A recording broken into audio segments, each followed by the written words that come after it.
गर्मी का समय था और करीब शाम का वक्त था। सूरज की जो किरणें थी वह खेतों में बिखर रही थी। उसी दिन सभी गांव की औरतें रोज की तरह जंगल लकड़ियां बीनने जा रहे थे।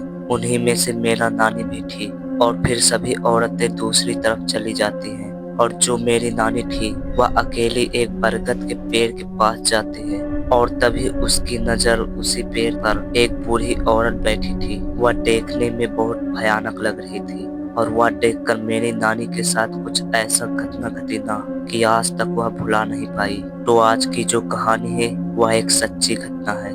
तो चलो एनिमेशन की मदद से इस कहानी को समझते हैं।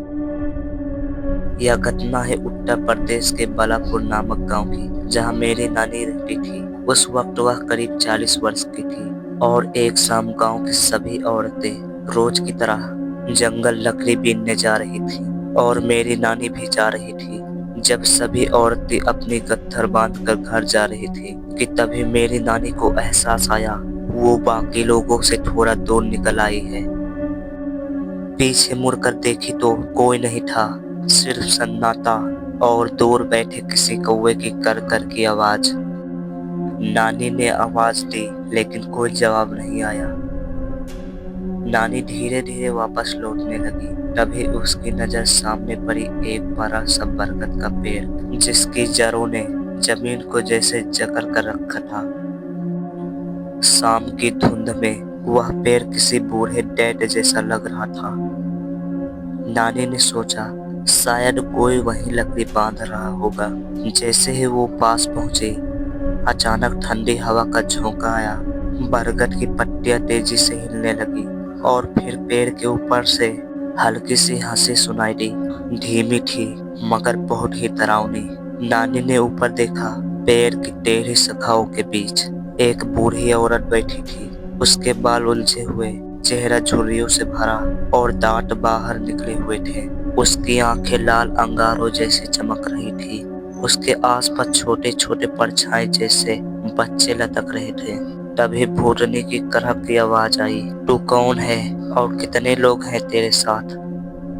नानी कांप गई लेकिन डर को छुपाकर बोली, हम बहुत सारे लोग हैं, बस यही पास में हैं। भूतनी ने ठहाका लगाया, अच्छा हुआ वरना तुझे आज मैं खा ही जाती। नानी का दिल धड़कने लगा। उसकी सांसें तेज हो गई। उन्होंने पीछे मुड़कर भागना शुरू किया। कांटों और झाड़ियों से कपड़े फट गए लेकिन उन्होंने पीछे मुड़कर नहीं देखा। नानी जैसे तैसे गांव पहुंची। वो बुरी तरह कांप रही थी और चेहरा पसीने से भरा हुआ था। गांव वालों ने पानी दिया लेकिन नानी कुछ नहीं बोल पा रही थी, बस एक ही बात दोहरा रही थी, वो पेड़। उस पेड़ पर औरत थी। उस रात से नानी के साथ अजीब घटनाएं शुरू हो गई।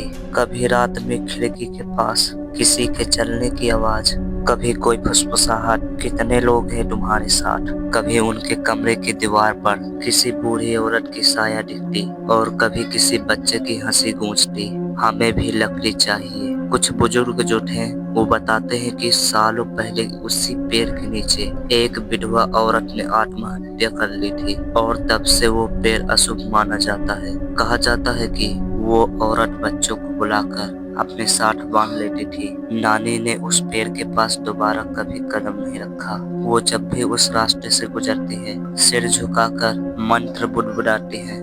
तो ये थी आज की मेरी नानी की सच्ची घटना। अगर आप लोगों में से किसी के साथ कोई ऐसी ही घटना घटी है तो कमेंट में हाँ लिखे और शेयर कर दीजिए अपनी कहानी को, ताकि आगे की कहानी जो मैं वीडियो बनाऊं वह आपका ही कहानी का बनाऊं। तो मिलते हैं अगली कहानी में।